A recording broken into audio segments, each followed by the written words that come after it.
The phone call that came at 3 a.m. would either make Whitney Houston a hero or end her career forever. Nobody knew it yet, but what happened next at Wembley Stadium would change not just Whitney's life, but the entire music industry's relationship with social justice. June 11th, 1988. London, England. Whitney Houston stood behind the massive curtain at Wembley Stadium, holding a crumpled piece of paper with death threats written in her own management's handwriting. Not death threats against her, but warnings about what this performance could do to everything she'd built. Career suicide, one note read. Radio blackout guaranteed, said another. If you're loving these untold stories behind music history's most incredible moments of courage, hit that subscribe button and the notification bell, because we uncover the hidden truths that shape the legends we know today.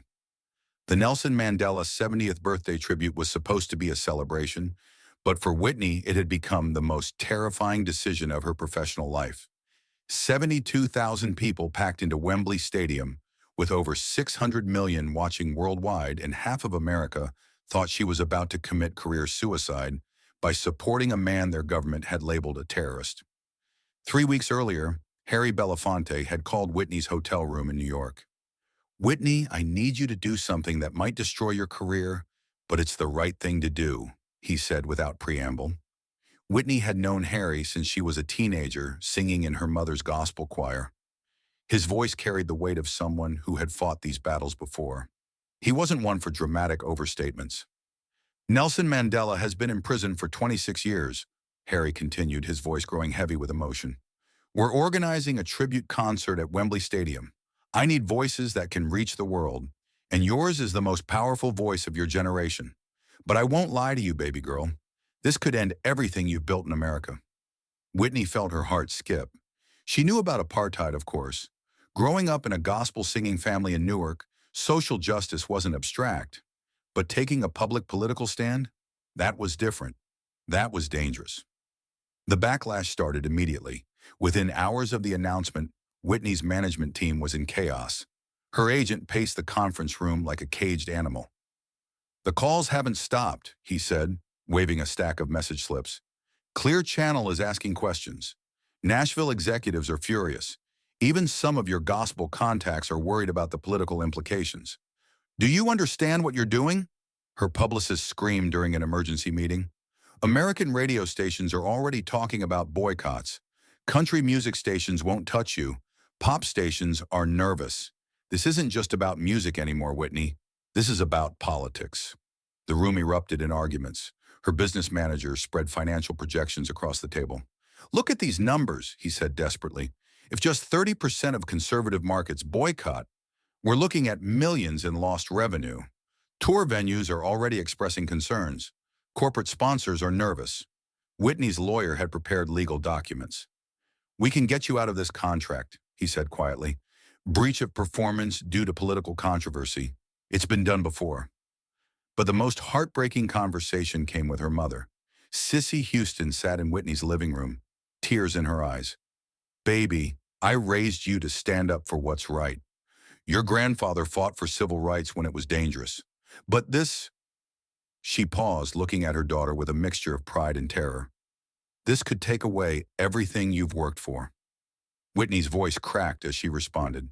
"Mama, what good is having the biggest voice in the world if you can't use it to speak for people who have no voice at all?" But Whitney had no idea what Clive Davis was about to tell her on that phone call that would arrive just hours before her departure to London. "Whitney, I've built careers, and I've watched them destroyed," Clive said, his voice heavy with concern. "I believe in what you're doing, but I need you to understand what you're walking into. This isn't just a concert. This is a political statement that will follow you for the rest of your career. Some doors that close tomorrow might never open again." Whitney listened in silence, then made a decision that surprised even her mentor. "Clive, my voice was given to me by God. If I can't use it to fight for justice, what's the point of having it at all?" The flight to London was the longest of Whitney's life. Her management team sat in tense silence, some still hoping she'd change her mind. Bobby Brown, who she'd been dating for months, held her hand as she stared out the airplane window. "You sure about this, baby?" he asked quietly. "No," Whitney admitted, "but I'm sure it's right." Wembley Stadium on June 11, 1988, was electric with tension and anticipation. Whitney arrived for soundcheck to find a venue unlike anything she'd experienced. This wasn't an intimate concert hall or even a typical arena. This was a football stadium, open to the sky, with winds that could carry a voice away or amplify it across London. During rehearsal, the acoustic challenges became immediately apparent. The sound seemed to disappear into the massive space, then echo back seconds later. Whitney's vocal coach pulled her aside. "You're going to have to sing differently tonight," he said. "Project like you're reaching the back row, but control like you're singing in a small room. And Whitney, ignore the boos when they come." The boos! There are going to be protesters in the audience. Some people who think Mandela is a terrorist. Some people who think American artists shouldn't get involved in foreign politics. You need to be ready. The moment she saw her mother's face in the crowd, Whitney almost lost it completely. As evening approached, the backstage area became a hive of nervous energy. Artists like Stevie Wonder, George Michael, and Dire Straits were all preparing, but everyone understood that Whitney's performance carried the highest stakes. She was the biggest American star on the bill, which made her the biggest target for criticism back home. Whitney Houston had flown to London against her better judgment, unable to stay away from her daughter's moment of truth. When she appeared in Whitney's dressing room an hour before showtime, both women broke down crying. "I'm so scared, Mama," Whitney whispered. "What if I'm making the biggest mistake of my life? What if Daddy was right about staying out of politics?" Sissy took her daughter's hands, looking directly into her eyes. "Your daddy fought his battles quietly, behind the scenes. But you, baby girl, you have a voice that can reach the world. Sometimes God gives us gifts not for our comfort, but for the world's healing."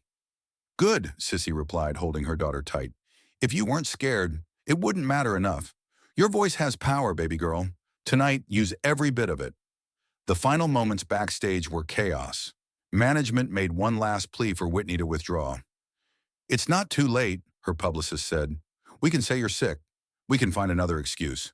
Whitney looked at herself in the mirror, wearing an elegant white outfit that seemed to glow under the stadium lights. She thought about Nelson Mandela, sitting in a prison cell for 26 years because he believed in justice. She thought about her grandfather, who faced down segregation in the American South. She thought about all the young black artists who would come after her, and whether she wanted to be remembered as someone who spoke up or someone who stayed silent. "I'm going out there," she said firmly.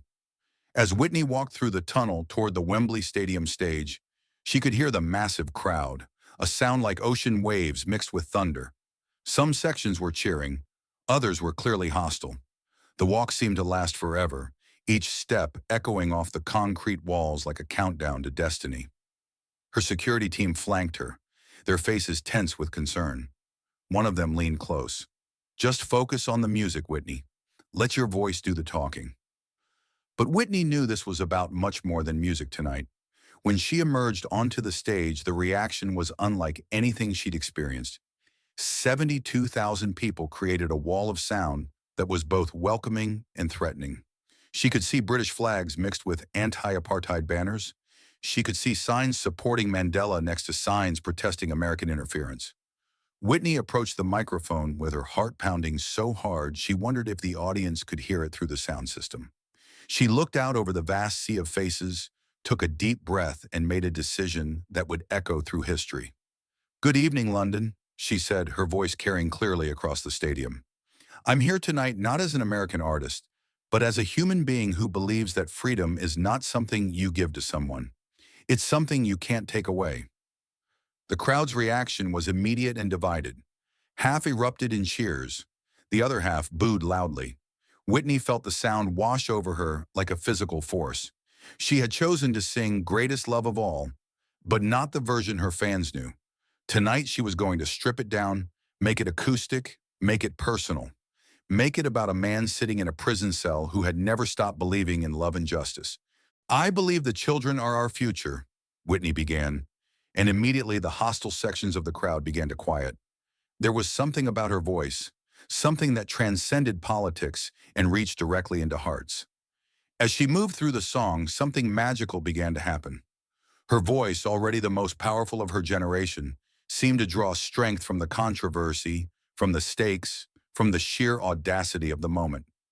Each note was perfect, each word delivered with conviction that seemed to convert skeptics in real time. In the VIP section, music industry executives watched in amazement. Island Records' Chris Blackwell leaned forward in his seat.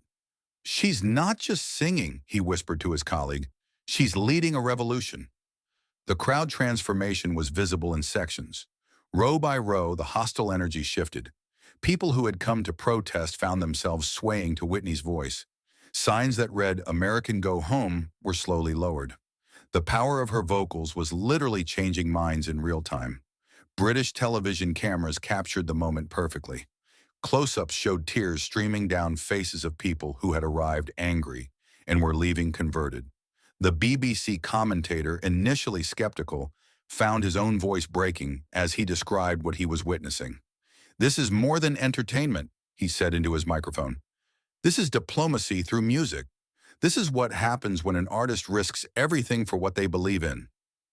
When she reached the climactic moment of the song, Whitney did something unprecedented. She stopped the music entirely and sang a cappella, her voice alone filling the massive stadium. "Learning to love yourself is the greatest love of all." But she wasn't done. In a moment that would be replayed for decades, Whitney added words that weren't in the original song. "And learning to love each other, no matter the color of our skin, no matter the continent we call home, is the greatest love we can share." The silence that followed was profound. 72,000 people sat in complete quiet, and for a moment there was no politics, no controversy, just one voice advocating for human dignity. Then the stadium exploded. The standing ovation lasted for nearly 5 minutes, with even the protesters on their feet. Whitney stood at the microphone, tears streaming down her face as the crowd chanted, "Freedom for Mandela," in unison. What the British press wrote the next morning shocked even Whitney. The London Times called it one of the most courageous and powerful performances in the history of popular music. The Guardian wrote, "Whitney Houston didn't just sing for Nelson Mandela last night. She sang for the conscience of the world." But the American reaction was exactly what everyone had feared. Country music radio stations immediately pulled her songs. Several pop stations in conservative markets followed suit. The criticism was swift and harsh. "Whitney Houston has forgotten where she came from," wrote one Nashville columnist. "American artists have no business getting involved in foreign terrorism." The career damage was immediate and measurable. Album sales dropped in certain markets. Concert venues in conservative areas began canceling bookings. Whitney's team watched helplessly as everything they'd predicted began to come true. But then something unexpected happened. 3 months later, the phone call from Nelson Mandela himself changed everything. Whitney was in her New York apartment when her assistant knocked on her bedroom door at 6 a.m. "Whitney, there's someone on the phone who says he's Nelson Mandela." Whitney thought it was a joke until she heard the voice. Deep, dignified, unmistakably, the man she'd seen in photographs for years. "Miss Houston," Mandela said from his prison cell, his words carrying across continents. "I wanted to thank you personally for your courage. Your voice reached me here in my cell, and it gave me strength I didn't know I needed. When someone with as much to lose as you takes a stand for justice, it reminds the world that some things are more important than personal success." Whitney broke down completely. Through tears, she managed to respond, "Mr. Mandela, your courage inspired mine. 26 years in prison for what you believe in. My sacrifice was nothing compared to yours." "No, my dear," Mandela replied gently. "Your sacrifice was everything. You didn't have to risk your career for an old man in prison halfway around the world. But you did, and that matters more than you know." The conversation lasted only 10 minutes, but it changed Whitney's perspective forever. The career damage suddenly seemed insignificant compared to the knowledge that she'd done the right thing.